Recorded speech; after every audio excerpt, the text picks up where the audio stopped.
नमस्कार, भारत टीवी में आपका स्वागत है। भारत टीवी में दोस्तों तीसरे वर्ष कॉन्क्लेव का चल रहा है, दूसरा दिन सेशन चल रहा है। तीसरे गेस्ट हमारे साथ हैं समाजवादी पार्टी के पूर्व विधायक सदस्य नागेंद्र सिंह मुन्ना यादव जी। निकाय चुनाव से लेकर के 2022 में कहाँ चूक हुई है सदर में, 24 की लोकसभा चुनाव की तैयारियाँ, वर्तमान में अखिलेश यादव पर लग रहे गंभीर आरोप, उत्तर प्रदेश में जो समाजवादी पार्टी को लेकर मुसलमानों के वोट बैंक की बात हो, तमाम मुद्दों पर बातचीत करने की कोशिश करेंगे। समाजवादी पार्टी के सदर के प्रत्याशी पूर्व विधायक रहे हैं राजनीति में, और खास करके इस बार जो है वो निकाय चुनाव काफ़ी दिलचस्प है, तो इस बारे में भी बात करेंगे। समाजवादी पार्टी में भी वोट देखने को मिली है प्रत्याशियों को लेकर, तमाम मुद्दों पे जानने की कोशिश करेंगे। सबसे पहले विधायक जी, पूर्व विधायक जी आप हैं, स्वागत है भारत टीवी, आपका समय निकालने के लिए बहुत बहुत धन्यवाद आपका। क्या लग रहा है निकाय चुनाव में आप, सबसे पहला सवाल ये है कि फूट देखने को मिल रही है, और इसी फूट की वजह से बीजेपी ये कह रही है कि उनको फ़ायदा होता है, पिछले 30 सालों से वो बने हुए हैं, तो फूट जो है चुनाव से ठीक पहले कैसे ये हो जाती है? सबसे पहले मैं आपको बताना चाहता हूँ जी कि समाजवादी पार्टी में किसी तरह की कोई फूट नहीं है जी। और भारतीय जनता पार्टी जो है वो इसी तरीके से झूठ फरेब फैला करके, अफवाह फैला करके ये लोग इस तरीके के जनता के लोगों को गुमराह करने का काम करते हैं। समाजवादी पार्टी में कहीं से कोई फूट नहीं है। सारे कार्यकर्ता, हमारे जितने विधायक हैं, जो संगठन है, सारे लोग मिल करके एक साथ चुनाव प्रचार में लगे हुए हैं, और ये हम पूरा तरह से विश्वास है इस बार प्रतापगढ़ की जनता जो है नगर पालिका में परिवर्तन करेगी। परिवर्तन करने जा रही है आप कह रहे हैं, और आपके टिकट बंटवारे में भी 2 धड़े बढ़ गए, तो इसका नुकसान नहीं होगा? टिकट बंटवारे में हमारे यहाँ प्रजातंत्र है। समाजवादी पार्टी में सारे लोगों को स्वतंत्रता है, सारे लोग एक साथ मिलकर के, हमारे यहाँ 11 दावेदार थे जी, और लगभग सारे दावेदार जितने, एक ही संतोष यादव को टिकट मिला है जी, और सारे दावेदार सब मिल करके चुनाव प्रचार कर रहे हैं। इसमें कहीं से कोई टूट नहीं है। भारतीय जनता पार्टी तो आप जानते हैं ये सब झूठ फरेब इसमें फैला करके अपना काम सिद्ध करना चाहते हैं। इस तरीके से समाजवादी पार्टी में कोई किसी तरह कोई टूट नहीं है। तो जनता पिछले 30 सालों से झूठ फरोब में कैसे फंस रही है? अब चल रहा है, ये फंस गए लोग। एक आंदोलन चला महंगाई के खिलाफ रामलीला मैदान पर, अन्ना हजारे, बाबा रामदेव, तमाम लोगों ने कहा कि महंगाई बहुत हुई, महंगाई की मार, भ्रष्टाचार की बात किए। आज क्या हो रहा है? सिलेंडर 350 का मिलता था, 1200 रुपये में हो गया। पेट्रोल जो 40-45 रुपये में मिलता था, आज 100 रुपये के पार हो गया। जनता कह रही हमको राम राज्य चाहिए, कानून व्यवस्था चुस्त दुरुस्त चाहिए, क्या गुंडा राम माफिया राज्य राज में नहीं चाहिए। अगर जो चीज हो रही है, क्या इसको राम राज कहा जा सकता है? राम राज्य में अगर यही होता तो फिर राम राज्य कैसे रहा होगा? तब तो फिर ये मतलब जो इस तरीके से सुपनखा की नाक काटी गई, तमाम जो और अन्याय हुए, मर्यादा पुरुषोत्तम भगवान राम के आदर्शों को मानने वाले लोग हैं, हम लोग भी उनके आदर्शों पर चलने वाले लोग हैं। अब मैं एक चीज़ और कहना चाहता हूँ, चाहे राम रहे हों या कृष्ण रहे हों, जो भी हमारे आराध्य हैं, सारे लोगों ने अन्याय के खिलाफ लड़ाई लड़ने का काम किया। जब भी अन्याय बढ़ा, चाहे रावण का बढ़ा या कंस का बढ़ा, तो सारे लोग उस अन्याय के खिलाफ लामबंद हुए। और उसी तरह से जो अन्याय अत्याचार, जब अंग्रेजों का अत्याचार हुआ, तो यहाँ पे देश के सारे लोग लामबंद होकर के अंग्रेजों को भरने का काम किया। तो क्या लग रहा है बीजेपी सरकार अत्याचार कर रही है, अन्याय कर रही है? तो कह रहे हैं हम तो कह रहे हैं कानून व्यवस्था को दुरुस्त करने के लिए रावण राज खत्म कर रहे हैं। कहाँ बेरोजगारी का आलम नहीं दिख रहा लोगों को? 2 करोड़ नौजवानों को रोजगार देने की बात की गई, कहाँ है? सारी जितनी रोजगार देने वाली संस्थाएं थी, सबको प्राइवेटाइजेशन किया जा रहा है, प्राइवेट लोगों के हाथों में दे दिया गया। कहाँ है गरीबों का आरक्षण? संविधान में जो व्यवस्था थी 27% पिछड़ों का, 22%, तो 22 में कैसे फिर से योगी जी आ गए? फिर बहकाने में लोग बहकाने में आ गए। ये बहका करके लोगों को छलने का काम किया। जैसे हल्ला मची, भारत देश के लोग सीधे साधे लोग हैं। वादा किया सरकार ने क्या, नेताओं ने, कि हम 2 करोड़ नौजवानों को रोजगार देंगे। रोजगार नौजवान आ गया, 100 दिन के अंदर सरकार बनेगी, काला धन लाएंगे और 15-15 लाख सबके खाते में आएगी। भाग गए लोग, सबने सोचा कि 15 लाख खाते में आ रहा है, बैठ करके हम लोग खाएंगे। तो क्या लग रहा है कि अब इस निकाय चुनाव या लोकसभा चुनाव में बहकने वाली नहीं है जनता? नहीं। काट की हानि तो एक ही बार चढ़ती है ना। एक बार के बजाय थोड़ा कम चढ़ी थी, तो बची थी तो उसको चढ़ा लिए लोग। तो समाजवादी पार्टी, इस बार तो जो हो रहा है सारे लोग देख रहे हैं, लोग बोलते नहीं हैं। गरीब कमजोर आदमी जो है आज परेशान है, महंगाई की मार से परेशान है, भ्रष्टाचार की परेशान है। हमारी जितनी संवैधानिक संस्थाएं हैं, सब पे एकदम पूरी तरह से कब्जा हो गया है। कहीं कोई चुनाव आयोग नाम की चीज़ नहीं रह गई, शिकायत करने जाइए कोई सुनने वाला नहीं है। देख नहीं रहे हैं, देश को नाम रोशन करने वाली शक्तियाँ आज जंतर मंतर पर धरने के लिए परेशान है। मोदी जी कह रहे हैं चोरों पे जब अटैक होगा तो ये ऐसे बोलेंगे, ये कहेंगे कि संस्थाएं खत्म हो रही हैं, ईडी जब कार्रवाई करेगी, इनकम टैक्स कार्रवाई करेगी, पिछले 70 सालों से जो लूटा है उसी पे क्या प्रहार चल रहा ईडी है। और संवैधानिक संस्थाओं के जो ईडी और सीबीआई जो है ये विपक्ष के लोगों के लिए ही है, सत्ता पक्ष के लोगों की नहीं होती है। हमारा संविधान क्या कहता है? हम सब सदाचारी हैं, वो बीजेपी के सब बीजेपी में जो भी भ्रष्टाचारी चला जाए बीजेपी में वो सब वॉशिंग मशीन में धुल करके सब बढ़िया सा हो जाता है जी। वो सब उसके सारे वो तो जब आप सत्ता पक्ष में आएंगे, जब आएंगे सरकार बनेगी तब आप वो तो जांच कराएंगे ना, अभी तो वो तो आपका हिसाब। मान्यवर लोकतंत्र में लोक लाज सबसे बड़ी चीज होती है जी। अगर हम लोक लाज को नहीं रह गया तो हमारा संविधान, हमारा ये लोकतंत्र में पहले के हम लोग 80 के दशक से राजनीति नहीं, विपक्ष ये लगातार रोना रोता है कि संस्थाएं खत्म हो रही, क्या जनता ये सब क्यों नहीं देख रही है? लगातार जीत बीजेपी की जीत। जनता तो देख रही है, जनता यही तो गुमराह करके आ जाते हैं, जाति के नाम पे, धर्म के नाम पर, मजहब के नाम पे लोगों को गुमराह कर दिया जाता है। कानून व्यवस्था पे कह रहे हैं हम आए कानून व्यवस्था पे जी, कानून व्यवस्था क्या है?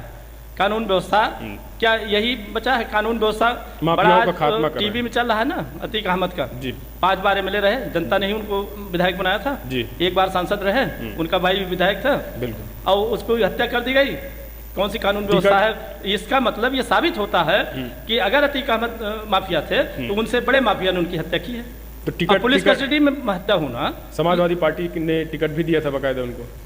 समाजवादी पार्टी ने बाद में दिया था टिकट, पहले वो निर्दलीय विधायक हुए थे। नहीं, अशरफ जब उनकी राजूपाल की हत्या हुई उसके बाद अशरफ को टिकट तो हाँ, समाजवादी पार्टी ने दिया था जी। तो क्यों हत्यारों को क्यों उनको ये कहा जा रहा है कि माफिया को इतना बड़ा माफिया किसने बनाया? समाजवादी पार्टी पे आरोप लगता है। देखिए, किसी पे FIR हो जाना और जब तक जुर्म ना साबित हो जाए तब तक आप उसको अपराधी तो जुर्म साबित कौन करवाएगा? ये वहाँ अदालतें कराएंगी, ये अदालत का काम है। आप ये बताइए, एविडेंस नहीं, आप छेड़छाड़ होती रही सरकार में, समाजवादी कानून में है कि आप बुलडोजर लगा के किसी घर गिरा दीजिए? हम सारे लोग पढ़े लिखे लोग हैं, कौन सा ऐसा कानून है जिसके तहत बुलडोजर से घर गिरा दिया जाता है? ऐसा उदाहरण तो शायद मैं समझता हूँ अंग्रेजों के ज़माने में भी नहीं रहा होगा कि किसी को अगर इसे आप असंवैधानिक मानते हैं? किसी का नहीं, असंवैधानिक है ही है। तो फिर न्यायपालिका है, न्यायपालिका में विपक्ष क्यों नहीं जाता? तो न्यायपालिका में जाते तो है, न्यायपालिका में इतना लेट हो रही न्याय प्रक्रिया, न्याय नहीं मिल पा रहा है लोगों को, जिसका घर गिरा दिया। बुलडोजर से आपको दिक्कत है? सारी चीजों से दिक्कत है। आप समझिए, हम लोग देखिए, कोई भी अपराधी जो अपराध करता था, जुर्म साबित होता था, सजा होती थी, फांसी होती थी, उसको ही दिया जाता था। उसके भाई को, उसके पिता को, उसकी बहन को, उसकी माँ को, ये कोई ऐसा नहीं था कि आप उसका घर गिरा दीजिए। घर अच्छा, राजू पाल की हत्या हुई, फिर उमेश पाल की हत्या हुई, तो इस पे आप कैसे देखते हैं? क्या ये होनी चाहिए थी? हत्या किसी की भी हो बहुत ही गलत है, बहुत ही गलत है। ये कहीं से होना ही नहीं चाहिए। ये महात्मा गांधी का देश है, सत्य और अहिंसा के रास्ते पर चलने वाला देश। तो यही तो बीजेपी वाले कह रहे हैं। आज जो ये वही गुजरात से सरदार पटेल और महात्मा गांधी जी निकले, उन्होंने पूरी दुनिया को सत्य और अहिंसा का नारा दिया। और उसी गुजरात प्रदेश से आज 2 लोग निकले हैं जिनका झूठ बोलना और अहिंसा कराना, ये काम बचा हुआ है। उदाहरण, आप लोग बुद्धिजीवी हैं, जब बुद्धिजीवी कमजोर पड़ेगा, अभी चर्चा हो रही थी ना कि जब बूथ कैप्चर करने के लोगों को सहारा लिया बूथ कैप्चरर का, बूथ कैप्चर करवाया लोगों ने, बाद में जब उनके दम पर चुनाव जीत के जाते थे तो वही कैप्चरर जो है उनके दिमाग में आया कि ये हमारी बदौलत जीतते हैं चुनाव, तो वो अपराजित में आ गए और बूथ कैप्चर करके जीतने लगे। तो एक परंपरा पड़ गई बूथ कैप्चर की। तो ये तो हर सरकारों में होता है, समाजवादी पे भी आरोप लगे हैं, बूथ कैप्चरिंग करवाते हैं। सबसे ज्यादा माफिया ये होते हैं कि समाजवादी पार्टी। अखिलेश यादव जैसा जी, हमारे राष्ट्रीय अध्यक्ष माननीय अखिलेश यादव जैसा, जिन्होंने DP यादव के नाम पर के उनको पार्टी में लेने से मना कर दिया था जी, इतनी साफ सुथरी छवि की, जिनकी चर्चा हो रही है, उनको भी मतलब बाहर करने का काम किया था। मुख्तार अंसारी के परिवार को समाजवादी पार्टी ने दूर रखा था जी, जमा जितने भी थे। तो फिर ये ठप्पा क्यों लगता है? इस ठप्पे को आप लोगों ने जनता तक क्यों नहीं पहुंचा पाया कि अखिलेश यादव ये है? अखिलेश यादव कुछ लोग झूठ को भी इतनी मजबूती से कह लेते हैं कि वो सच साबित होने लगता है, और कुछ लोग इसी देश में सीधे साधे लोग हैं जो अपनी सही बात को भी नहीं कह पाते। तो अखिलेश यादव क्या लग रहा है, चाहे अखिलेश यादव या पूरा विपक्ष, राहुल गांधी परेशान रहते हैं अपने आप को सिद्ध करने में, उनको लोग कुछ ही बोलते हैं, तो विपक्ष क्यों उतनी मजबूती के साथ अपनी बात नहीं पहुंचा पाता है? विपक्ष पहुंचा रहा है। विपक्ष की ये जो हमारे देश की महान जनता है ना, ये बराबर निगाह रखे हुए है। हम लोग भले न पहुंचा पा रहे हो, क्या जनता नहीं जान रही है कि 102, 108 एम्बुलेंस जो आदमी को जीवन दे रही है, वो अखिलेश यादव जी का विजन था। जो मतलब 102, 108 जीवन दे रहे हैं, जहाँ अपराध हो जाता था पुलिस थाने में जाने के बाद वहाँ से सुविधा शुल्क की मांग होती थी, आज 10 मिनट 15 मिनट में 100 नंबर पहुँच रहा है कि नहीं? जी, ये सारी देन जो है, नहीं, जो चीजें दी है अखिलेश यादव, जनता तो उसको सराहती है, लेकिन जो माफियाओं को दिया था जनता उसको भी पूछती है। कौन सा माफिया था अखिलेश यादव के जमाने में, आप बता दीजिए, जिसको अखिलेश यादव ने बढ़ावा दे दिया? नहीं, ये देखिए, वो प्रचार करने के लिए आप किसी तरह से एक भी, हम जब प्रधानमंत्री इस बात की कहें कि लाल झंडे की गाड़ी में बैठा हुआ आदमी और लाल टोपी लगाने वाला, ये समझ लेना कि वो जो है गुंडा है जी। अब इसकी क्या परिभाषा है?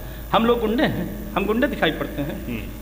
हम लोग प्रतापगढ़ की राजनीति नहीं, तो आप जनता को ये कैसे बताएंगे कि हम गुंडे नहीं? आप अपनी एक्टिविटी से दिखाइए। या समाजवादी जो है कब्जा ना करें जमीनों पे, योगी जी करें, जितने समाजवादियों ने जमीनों पे कब्जा किया था अपनी सरकार में वो सब छुड़ाया जा रहा है। भारतीय जनता पार्टी सरकार में सारे सब जहाँ पूजा स्थल बन गए हैं, सारे लोग। प्रतापगढ़ में यही कहा जाता था कि लॉ एंड ऑर्डर जो है वो 2017 के पहले हत्याएं होती थी, रंगदारी व्यापारी जो है वो रंगदारी मांगी जाती थी, हत्याएं होती थी सरकार में। आज कहाँ नहीं हो रही है? अब टीवी में न दिखाया जाए और लोग त्राही त्राही कर रहे हैं। कहाँ नहीं रंगबाजी हो रही है? कहाँ नहीं रंगदारी वसूली जा रही है? कहाँ नहीं? अब आप बताइए, जितने भी अपराधी हैं ज़्यादातर सब लगभग भारतीय जनता पार्टी में चले गए। जब वहाँ चले गए तो सारे लोग सब एकदम बड़े स्वच्छ हो गए लोग, तो उन पे कार्रवाई नहीं हो रही। इतनी बड़ी बात समस्या जी। एक मतलब सोचिए आप, जंतर मंतर पर पड़ी हुई हमारे देश की महान विभूतियाँ जिन्होंने देश का नाम रोशन किया जी। और प्रधानमंत्री जी बुला करके उनको सम्मानित किए अपने घर पर। आज वो सड़कों पर बैठे हुए हैं महात्मा गांधी के रास्ते पर कि हमारी बात जो है सुनी जाए। आज कोई सुनने वाला है?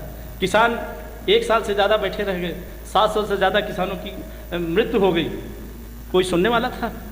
नहीं, सरकार कर रही है। इसमें भी हमने जांच कमेटी बैठाई है, जांच आएगी, रिपोर्ट आएगी तो कार्रवाई होगी। बैठाएगी। कल्याणकारी सरकार वो सरकार होती है जो जनता के हितों के लिए होती है। जनता के बीच से अगर ये आवाज़ हो जाए कि हमको ये ज़रूरत है, तो सरकार की जिम्मेदारी है कि उसकी आवश्यकताओं को पूर्ति करना। किसानों ने अल्टीमेटम दिया और मांगे मानने के बाद भी एमएसपी लागू हुई क्या? आज क्या हो रहा है? जितने भी मांगे मानी गई थी आज भी तो वो जस की तस पड़ी हुई हैं। फिर से किसान आंदोलन। तो क्या लग रहा है 24 में जो है वो बीजेपी फिर आपके हिसाब से पूरी तरह से बीजेपी जाएगी, हो रही है पूरी तरह से? आप बिहार देख लीजिए, बंगाल देख लीजिए, महाराष्ट्र देख लीजिए, जिनके दम पर बीजेपी आई थी, जिनका साथ लेकर के आई थी, उसी के साथ धोखा करने का काम किया है। सारे लोग एक एक करके सारे लोग अलग हो गए। चलिए अब आते हैं प्रतापगढ़ के निकाय चुनाव पे। 30 सालों से जो है यहाँ बीजेपी का कब्जा है, तो आप जनता को कैसे समझाएंगे कि प्रतापगढ़ 30 साल, क्या लग रहा है कि बीजेपी का कब्जा आप कह रहे हैं? 30 साल से बीजेपी का कब्जा नहीं है। एक बार हरि प्रताप का टिकट काट दिया गया था, वो निर्दलीय भी चुनाव जीते हैं। तो फिर क्या प्रतापगढ़ छोटी जगह है ये, इसमें हम अपनी पार्टी की कमी बता रहे हैं। नहीं, आपके क्या घोषणा पत्र क्या है कि आप जो है प्रतापगढ़ को हरि प्रताप के चंगुल से मुक्त करा के और कितना आगे ले जाएंगे? क्या कमियां वर्तमान में आप देखते हैं? हम किसी के चंगुल से नहीं, हम अपने विकास के मुद्दे पर जो हमारी सरकार में काम हुए थे, मैं विधायक के रूप में जो मैंने शहर में काम किया है, वो काम जिन बस्तियों में हम समाजवादी सोच के लोग हैं और जहाँ विकास नहीं पहुँचा था, हम लोगों ने वहाँ से शुरू कराने का काम किया था। तो पुलिस लाइन के कप्तान के बंगले के पास से एक नाला जाता है, सई नदी में गिरता है। वहाँ पे नाले के किनारे गरीब मुसलमान रहते थे, मगर उस पर कभी काम नहीं हुआ। मुस्लिम बस्तियों में जितने भी थे कहीं काम नहीं हुआ। ये तो जाति धर्म देख करके काम करने वाले लोग थे। हमने उस नाले को निर्माण कराने का काम किया था। संयोग से थोड़ा बहुत पैसा कम पड़ गया, सरकार चली गई हमारी, वो बचा रह गया। बेगमवाड़ एक मोहल्ला है, उसमें मैंने उद्घाटन किया था, उसका शिलान्यास किया था और शिलान्यास करने के बाद काम रुक गया था, वो काम पूरा हो गया। यही तो आरोप बीजेपी वाले लगाते हैं कि मुसलमानों के मोहल्ले में लाइट भेजते हैं, मुसलमानों के त्योहारों पे बिजली भेजते हैं, उन्हीं का विकास करते हैं, हिंदुओं का कुछ नहीं किया था। हम मुसलमान क्या इस देश का नहीं है? मुसलमान इस देश के रहने वाले लोग नहीं हैं। अगर सच्चर कमेटी की रिपोर्ट को देखा जाए तो उनकी हालत जो है वो दलितों से भी बदतर है। मुस्लिम बस्तियों में क्या विकास, देश के विकास में उनका कम योगदान है? छुरी, चाकू, कांटा, चम्मच, कढ़ाई बुनाई से लेकर के टायर का पंचर बनाने तक का काम मुसलमान करता है। तो क्या लग रहा है इस लोकसभा चुनाव, इस निकाय चुनाव में मुसलमान जो है समाजवादी पार्टी के साथ है? बिल्कुल पूरी तरह से समाजवादी पार्टी के साथ है। क्योंकि अब ये कहा जा रहा थी कि हत्या के बाद ये कहा रहा है कि अखिलेश ने जो है वो योगी जी को उकसाया, इस वजह से अतीक की हत्या हुई विधानसभा में। का बतंगड़ बनाने के लिए बातें भारतीय जनता पार्टी के लोगों के पास है क्या? यही बात की बतंगड़ बनाना, मुस्लिम समाज के लोग बात की बतंगड़ बनाना। मुस्लिम समाज के लोग भी बेचारे कहाँ से कहेंगे? उनके दर्द को, उनके दिलों में जो दर्द है, उनकी अंतरात्मा की आवाज को कोई समझने वाला है? हत्या से दर्द है उनको? बिल्कुल दर्द है। किसी की भी समाज की हत्या होगी, उमेश पाल की हत्या से बिल्कुल दर्द है, बिल्कुल दर्द है, सारे लोगों को दर्द है। किसी की भी हत्या हो, हत्या से आदमी का दर्द होता है, और कस्टडी में हत्या हो, पुलिस की अभिरक्षा में हत्या हो, गनर मिले हो, तो क्या लग रहा है किसके इशारे पे हुआ है? इसके बाद भी चौड़ा करके सीना कहा जाए कि हमारी कानून व्यवस्था एकदम बहुत सुदृढ़ है। ये सुदृढ़ है कानून व्यवस्था? नहीं, जनता कह नहीं, रही ये है कानून व्यवस्था सुदृढ़ है। आप बताइए, जो जिसको गनर मिला हुआ है उसकी सुरक्षा नहीं हो पा रही है, जो पुलिस की अभिरक्षा में हो उसकी हत्या हो जा रही है, तो ये कानून व्यवस्था सुदृढ़ है?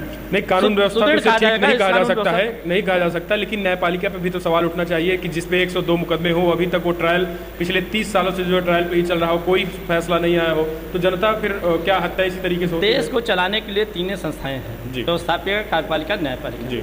न्यायपालिका अपने आप में स्वतंत्र है। हम न्यायपालिका की किसी भी उसमें हम उंगली उठाना या उसके लिए मांग करना, तो ये तो मैं समझता हूँ न्यायपालिका तब करेगी जब वहाँ तक एविडेंस पहुँच पाएंगे। ये भी आरोप है कि सपा सरकार में माफियाओं द्वारा छेड़खानी कर दी जाती थी, दबाव बनाया जाता था, गवाहों को धमकाया जाता था, अखिलेश कुछ नहीं करते थे।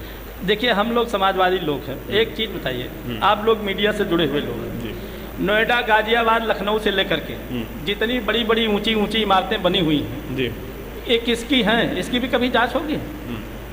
किन लोगों की हैं? पूंजीपतियों। ये क्या सारे नेताओं की हैं? सारे नेताओं की ही हैं। इनके अधिकारियों की कब जांच होगी? जो ये कहते हैं कि नक्शा नहीं पास है, घर गिरा दिया जा रहा है, नक्शा क्यों नहीं पास है? Who is responsible? कौन जिम्मेदार है? नक्शा नहीं पास हुआ, मकान बन गया, और जो जमीन जो विकास प्राधिकरण में नहीं आते थे पहले गांव, तो उनको प्राधिकरण में ले लिया गया। उनका नक्शा दुरुस्त करने का काम किसका? विकास प्राधिकरण के ही तो है। यानी आप कह रहे हैं तो उन अधिकारियों के खिलाफ कब कार्रवाई होगी? एक तरफा कार्रवाई हो रही है, आप मानते हैं? बिल्कुल एक तरफा कार्रवाई हो रही है। अखिलेश जी कह रहे हैं हमारी सरकार आएगी तो हम भी कार्रवाई करेंगे। अब सरकार आएगी, अखिलेश जी के जो अच्छा लगेगा वो करेंगे। तो आएगी कि नहीं है? आएगी कि नहीं है बताइए? काहे नहीं आएगी? अगर आएगी नहीं तो कुर्ता पजामा कोटी टांग देंगे लोग। अगर ये व्यवस्था रहेगी तो फिर प्रजातंत्र कहाँ बचेगा? क्योंकि योगी जी कह रहे हैं कि 2049 तक हम रहेंगे। कहने से किसी क्या होता है? हम भी कुछ कहते रहें, वो भी कुछ कहते रहें, उससे क्या होता है? इस देश की जो महान जनता है, ये सारी एकदम तीक्ष्ण निगाह रखे हुए है, कौन हमारे हित में कानून बना। बताया ना, काट की हाड़ी एक ही बार चलती है। सूप बोले चलनी बोले, जिसमें 72 छेद। हमारे नेताओं पे तमाम आरोप लगाए जाते हैं।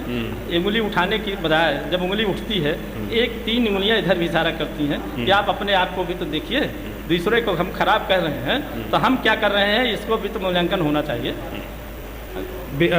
अगर सदर की बात करें तो क्या कितने मुसलमानों को निकाय चुनाव में टिकट दिया गया है समाजवादी पार्टी की तरफ से, और कितने ऐसे लोगों, क्योंकि ये मुसलमान कह रहे हैं कि आजम खान पे कार्रवाई हुई, अखिलेश नहीं बोले, मुख्तार पे कार्रवाई हुई, अखिलेश नहीं बोले, अतीक की हत्या हुई, उन्होंने उकसाया, और अब टिकट भी नहीं देते हैं, तो वोट ही क्यों लेंगे? देखिए, समाजवादी पार्टी के पास जितना बढ़िया नीति और कार्यक्रम है, ये जात और धर्म का आरोप लगाने वाले लोग, कोई ऐसा नहीं कह सकता है कि समाजवादी पार्टी में किसको टिकट नहीं मिला, किसको सम्मान नहीं मिला। हमारे नेता रहे हैं आदरणीय कपिल देव सिंह, दिनेश्वर मिश्रा जी, ब्रजभूषण तिवारी जी, और आसफ अली, राजनारायण जी, लोहिया जी, महात्मा गांधी, जिनके आदर्शों पर समाजवादी पार्टी चलती है, इनके ये सारे लोग यादव थे या मुसलमान थे? सारी ऊंची जाति के लोग थे। जो इस देश की परिकल्पना थी महात्मा गांधी की, डॉक्टर लोहिया की, डॉक्टर अम्बेडकर की, उस परिकल्पना के आधार पर समाजवादी सोच के लोग जो है, ये मुलायम सिंह जी के नेतृत्व के उनकी पार्टी है, ये सारे लोगों को लेकर के चलने की बात करते हैं और सबको लेकर के चल रहे हैं। हमारे जैसे गरीब कमज़ोर परिवार से निकाल करके लोगों को MLA MP बनाने का काम किया गया।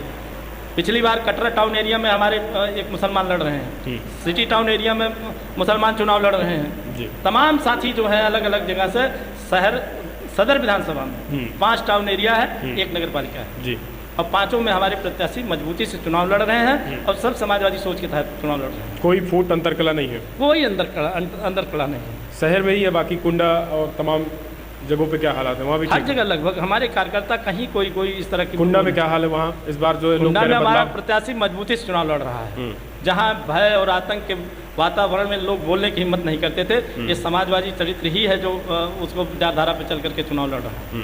तो वहाँ भी जो है वो जस की तस सीट रहेगी? बिल्कुल रहना चाहिए। नहीं, कुछ लड़ रहे हैं। कुछ लोग ये कह रहे हैं कि गुलशन जो है वो राजा के नाम पर आ गए थे, इस बार जो है वो सपा के नाम पे वोट नहीं मिलेगा। राजा भैया फैक्टर हो गए, चुनाव लड़ने के लिए कुछ न कुछ हो जाता है। राजा भैया को ही ले लीजिए, मायावती का एक दौर चला था जिसमें राजा भैया के ऊपर तमाम अन्याय हुआ, अत्याचार हुआ। हमारे नेता माननीय मुलायम सिंह जी को लगा कि उनके साथ अन्याय हो रहा है, उनका साथ देने के लिए तैयार हो गए। जहाँ पे भी अन्याय अत्याचार होता है वहाँ समाजवादी पार्टी किसी के भी साथ हो साथ देने के लिए तैयार हो जाती है। अब समाजवादी पार्टी पाप से घृणा करती है, पापी से नहीं। हाँ, पाप से घृणा करती है। वो हम लोग पापी कभी भी उसको सुधरने का अवसर मिलना चाहिए। हो सकता है उसको कब सद्बुद्धि आ जाए, उसके विचार सही हो जाए। इसके सबसे ज़्यादा उदाहरण तो वाल्मीकि जी रहे। तमाम उदाहरण भरे पड़े हैं। किसी को सुधरने का अवसर तो दिया जाना चाहिए। अतीक के बेटे के इनकाउंटर कर दिया गया जी। सेंट जोसेफ का पढ़ा हुआ बच्चा था, नौजवान था जी। अगर मान लीजिए उसने कहीं गलती भी क्या होगा तो उसको सुधरने का अवसर दिया जाना चाहिए। 90% बताते हैं लोग कि उसका नंबर था। एक दिन में सेंट जोसेफ के प्रिंसिपल का इंटरव्यू सुन रहा था। किसी का अगर 90% है तो वो STF पे गोलियां चलाएगा या फिर किसी की हत्या कर देगा। गोली चलाना, देखिए गोली चलाना जो है महाअपराध है, महापाप है जी जी। मैं कह रहा हूँ कि अदालत है ना, नहीं अदालत से फैसला आता, उसको फांसी होती, सजा होती, मानता हूं मैं। तो 40 दिन बीजेपी तो कह रही है 40 दिन समय था, सरेंडर क्यों नहीं किए? STF पे गोलियां चलाएंगे तो एनकाउंटर तो होगा ही। अब वो ये बहुत बड़ा विषय है जी जी। हम लोगों ने देखा वो दौर भी, जब एक समय में तो क्या लग रहा है दूसरे दिन ही पकड़ा गया था। दस्यु उन्मूलन के नाम पे तमाम लोगों को गोलियां चलाई जाती थी। अब यही है गोलियों को उदाहरण पुलिस का ले लीजिए। पुलिस पे गोली चला रहा था, ये सब पुलिस को खरोंच नहीं आई और वो उसका हत्या हो गई। और यही खुलेआम 2 लोग मार करके चले गए। अब पुलिस देख करके कबड्डी खेल रही है, पकड़ ले रही है। तो क्या लग रहा है कि गोलियां नहीं चलती? ये सब जो वर्तमान में हालात है उत्तर प्रदेश के, इसको जो है बीजेपी को बैकफायर करेगा या आपको लाभ देगा? क्या होगा, कैसे देखते हैं? हम नफा नुकसान के बिना परवाह किए हुए समाजवादी लोग संघर्ष में विश्वास करते हैं और समाजवादी पार्टी निरंतर अन्याय अत्याचार के खिलाफ आवाज बुलंद कर रही है। हमारे राष्ट्रीय अध्यक्ष माननीय अखिलेश यादव जी पूरी तरह से हर गतिविधि पर जितने भी अन्याय अत्याचार हो रहे हैं देश और प्रदेश में, सारी जगहों पे बिल्कुल तीक्ष्ण निगाह रखे हुए हैं और बराबर उसको जवाब देने का काम किया जा रहा है। प्रतापगढ़ में ये कहा जाता है समाजवादी नेताओं पे जो है वो अत्याचार हो रहा है, इस तरीके से आप लोग कोई बात नहीं? समाजवादी नेताओं पे जो अत्याचार हो रहा है उसको अपना उठाने का काम किया जा रहा है। हम लोग लड़ रहे हैं, मिल रहे हैं। जो भी आगे होगी स्थिति, जो राष्ट्रीय अध्यक्ष जी का आह्वान होगा, प्रदेश अध्यक्ष का आह्वान होगा, उसके हिसाब से इस सरकार के खिलाफ बगावत करने का काम समाजवादी पार्टी करेगी, ऐसा नहीं है। तो निकाय चुनाव आप मजबूती के साथ लड़ रहे हैं, जीतने की बात पूरी तरह से, और हमारे सारे कैंडिडेट लगभग जीतने की स्थिति में। कुछ है मैनिफेस्टो घोषणा है कि प्रतापगढ़ शहर को कैसा बनाया जाए? प्रतापगढ़ शहर को, अब आप लोग समाचार चैनल के लोग जी 30 सालों से आप कब्जा बता रहे हैं। 30 सालों से कब्जा है अभी जी जी। ये एक पटखौली वार्ड है, नदी के किनारे का है। अब जरा एक बार घूम लीजिए, देख लीजिए 30 सालों में हुआ क्या है। 30 सालों में एक पार्क है, केवल वही कंपनी बाग का, कोई पार्क नहीं है। मतलब आवागमन की कोई सुविधा नहीं है, जाम से एकदम मुक्ति, एकदम जाम रहता है शहर। छोटे छोटे 3 किलोमीटर से मुश्किल का शहर है। तो इसको बदलने का विजन है समाजवादी पार्टी के पास? बिल्कुल, पूरी तरह से है। अध्यक्ष बनते हैं तो बदलाव होगा। पूरी तरह से शहर को चौड़ी सड़कों से जोड़ने का काम किया। यही चिलबिला से सरारजई तक चौड़ी सड़क से बनाने का काम किया।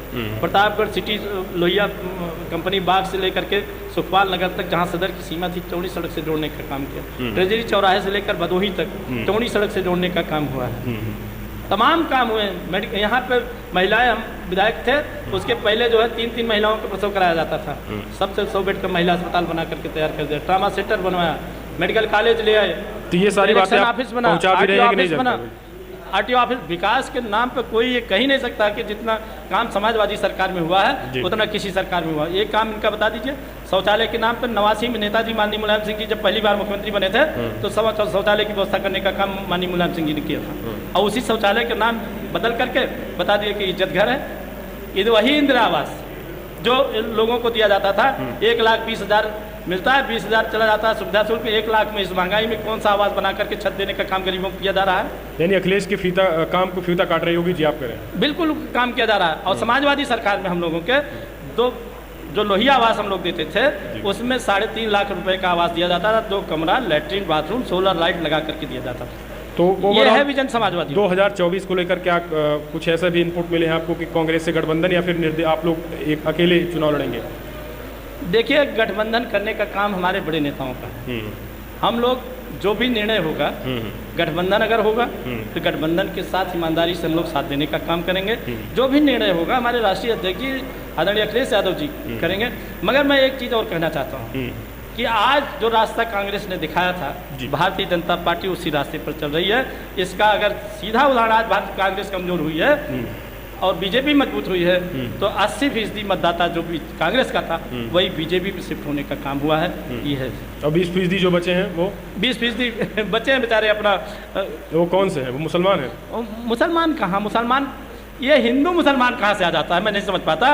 वो भी इसी देश के नागरिक है, मुसलमान क्या है? उसके बाद कहेंगे दलित, फिर कहेंगे कि बैकवर्ड। नहीं, ये तो अखिलेश यादव जी देख रहे हैं। रामचरितमानस का अपमान हो रहा है, उसके बाद उनको महासचिव बना दिया जाता है। रामचरितमानस का अपमान किसी ने नहीं किया है। रामचरितमानस का प्रतियां जलाई जाती हैं, कहाँ तो ये अपमान नहीं है। रामचरित, देखिए विविधता का देश है, तमाम लोग हैं। रामचरितमानस अखिलेश यादव ने कहीं नहीं ये कहा कि किसी की प्रतियां जलाइए, कुरान की प्रतियां जलाई कहीं नहीं। लेकिन जिन्होंने कहा उनका जो है प्रमोशन कर दिया गया, महासचिव बना दिया गया, तो जनता क्या समझे? नहीं, क्या कहा उन्होंने? उन्होंने क्या कहा? शूद्र गवार ढोल पसुनारी सकल ताड़ना के अधिकारी। जी, तो इसका क्या रामचरितमानस में नहीं वर्णित है? नहीं, तो है। नहीं, वर्णित नहीं है, बिल्कुल है। तो इसका अर्थ क्या है? इसका अर्थ जो है वो क्या समझा गया? आप बताएंगे क्या है? जब क्या अर्थ क्या समझाएंगे? जो आदमी अर्थ समझ रहा है वो समझ रहा है, जो नहीं समझ पा रहा है उसको क्या समझाना है? वो कब समझेगा? उस लायक बनाइए उसको। योगी जी ने विधानसभा में समझाया तो उन्होंने बताया था, लेकिन ये कह रहे हैं कि इसका गलत तोड़ मरोड़ के अपने तरीके से आप लोग पेश कर रहे हैं और जानबूझकर हमारे ग्रंथों का अपमान कर रहे हैं। क्या समझाया? आप दूसरे ग्रंथों का अपमान कर दीजिए, ये कह रहे हैं। नहीं, कोई अपमान नहीं है। हम हिंदू नहीं है क्या? नहीं, हम क्यों अपमान करेंगे? नहीं, यही चीज जो आपने कहा हिंदू मुसलमान के नाम पे आप जो है अगला पिछड़ा कर रहे हैं। हम ये माने कि 4 वर्णों की वो है, ब्राह्मण क्षत्रिय वैश्य शूद्र, बिल्कुल यही माने ना। तो हिंदू कहाँ है? हिंदू कहाँ है? नहीं, हिंदू तो नहीं, हिंदू है कहाँ? ये सब हिंदू में ही आते हैं। ये सब हिंदू में ही आते हैं। ये सब हिंदू धर्म, ये धर्म है ना। नहीं, वो वर्ड है, ये धर्म है। ठीक है, आप दो चीज है। मुस्लिम धर्म है, लेने के लिए हिंदू है। नहीं, सबका साथ सबका विकास तो बीजेपी कर रही है। नहीं, सबका साथ हो गया। नहीं, फ्री राशन अगर मिल रहा है लोगों ने, फ्री राशन तो दलितों को भी मिलता है, ओबीसी को भी मिलता है, मुसलमानों को भी मिलता है। सड़क अगर बन रही है, बीजेपी कह रही है, बीजेपी की, तो वो सब चलते हैं। तो इसमें आप कैसे ये कह रहे हैं कि अगला पिछड़ा? बीजेपी वही बात आती है ना फिर केशव मौर्य वाली, बीजेपी अपने घर से बनवाती है। यही गरीब कमजोर का पैसा, इसी गरीब कमजोर का पैसा ही तो लग रहा है। अगड़े पिछड़े ये विविधता का देश है। आप एक चीज मैं पूछना चाहता हूँ, सारे लोग बैठे हुए हैं, भारत एक धर्मनिरपेक्ष राष्ट्र है जी, सारे धर्मों के बराबर स्वतंत्रता है। बिल्कुल, हम संविधान की कसम खा करके बैठते हैं जी, सबकी एकता अखंडता को बचा के रखेंगे ना जी। तो क्या एक धर्म पे हमारे कांवरिया निकलते हैं तो उनके ऊपर फूल बरसाया जाता है? बिल्कुल। तो वहीं जब रविदासी जयंती या अम्बेडकर जयंती मनाई जाती है तो कोई हेलीकॉप्टर से फूल बरसाया जाता है? कोई बताए दे। जब हमारा ही पैसा है। नहीं, महापुरुषों, किसी भी महापुरुषों को जो है वो महापुरुषों के तो हर कोई मनाता है। तो महापुरुष है, महापुरुष का बंटवारा कैसे कौन कर सकता है? नहीं, कांवड़िया देखिए, ये तो हिंदू धर्म की बात हुई। अब ये तो महापुरुष है, महापुरुषों में तो सभी हर कोई अपने धर्म, सारे महापुरुष। क्या अम्बेडकर साहब दलितों के महापुरुष जाता नहीं? नहीं, डॉक्टर अम्बेडकर जी क्या दलितों के ही महापुरुष? नहीं, सब मनाते हैं ना, सब अम्बेडकर जयंती सब मनाते हैं। क्यों नहीं उसमें वो फूल बरसाए जाते हैं? नहीं, तो वैसे तो फिर ये होगा परशुराम जयंती निकल रही है, चलिए उसमें फूल, महाराणा प्रताप निकल रहा है। यही मेरा कहने का मतलब है कि तमाम ये विविधता का देश है, तमाम लोग हैं उसको मानने वाले लोग हैं। अगर उनका बराबरी तभी मानी जाएगी जब आप सारे लोगों को बराबर की हिस्सेदारी दीजिए। नहीं, अब जब आप ये मुद्दा उठाएंगे तो क्या आप डिस्क्रिमिनेट नहीं कर रहे हैं? आप जो है उसमें वो नहीं कर रहे हैं? नहीं, मैं नहीं उठा रहा हूँ, ये लोग उठा रहे हैं। मैं क्यों उठा रहा हूँ? आप ये सच्चाई नहीं है क्या कि कांवड़ यात्रा पे फूल बरसाए जाते हैं? नहीं, वो तो योगी जी बड़े शान से करते हैं। वो तो ये कहते हैं कि समाजवादियों पत्थर फेंके जाते थे, हम फूल बरसाएंगे। पत्थर, समाजवादी पत्थर बरसाते हैं? समाजवादी पत्थर बरसाने के लिए होते हैं। योगी जी कहते हैं, हम नहीं कर रहे हैं। नहीं, योगी जी क्यों? समाजवादी शासनकाल में मुस्लिम पूछा नहीं उनसे, योगी जी के समाजवादी पत्थर बरसाने के लिए होते हैं? फूल तो हम लोग भी बरसाते हैं, ऐसा नहीं। जिनको समाजवादियों ने पाला है, योगी जी कहते हैं, हम नहीं कह रहे। नहीं, योगी जी ने पाला, योगी जी ने किसको पाला है? योगी जी जिसको पालते हैं हिंदुओं को क्या करते हैं? हिंदू। आपको क्या लग रहा है, हिंदू केवल अगड़ी जातियां आती हैं या उसमें एससी ओबीसी ये नहीं है क्या? आखिर समाजवादी पार्टी हिंदू में ओबीसी को हिंदू नहीं मानते? हमारे ग्रंथों में 4 ही वर्णों की व्यवस्था है। बिल्कुल, ब्राह्मण क्षत्रिय वैश्य शूद्र जी। ये हिंदू जो है एक मतलब क्या है, ये सबको यूनाइट रखने की एक परंपरा है। ये धर्म है, धर्म के अंदर 4 वर्ण है, धर्म के अंदर 4 वर्ण है जी। अब मुसलमानों में भी तो सिया सुन्नी होते हैं, हाँ, लेकिन मुसलमान एक धर्म है। तो ठीक उसी तरीके से अब वो तो नहीं बटे हैं, या फिर कोई बटना भी नहीं चाहिए। जरूरी नहीं है कि हम सुन्नी और सिया को तोड़कर राजनीति करें या हिंदुओं में तोड़कर ओबीसी बंटवारा होता है नहीं, जैसे ये नहीं है, लेकिन राजनेता कर देते हैं ना। अगर आप ये मानते हैं कि हिंदू मुसलमान फोड़कर राजनीति नहीं करनी चाहिए, आप मानते हैं, तो फिर अगड़ा पिछड़ा करके राजनीति क्यों? अगड़ा पिछड़ा इसलिए क्योंकि वो संविधान में व्यवस्था है। संविधान में व्यवस्था है, क्या व्यवस्था है? कि जो सामाजिक एवं शैक्षिक रूप से पिछड़े हैं जी, उनको विशेष अवसर देकर के उनको आगे बढ़ाने का तो वो तो रिजर्वेशन है, वो तो हो रहा है ना, उसको सरकार रोक कहाँ रही है? कहाँ हो रहा है? वो तो चल रहा है, कहाँ हो रहा है? जब सरकारी संस्थाएं ही नहीं बच रही हैं, सब प्राइवेट में चली जा रही हैं, तो आरक्षण लेकर के क्या करेंगे जो संविधान में वर्णित है?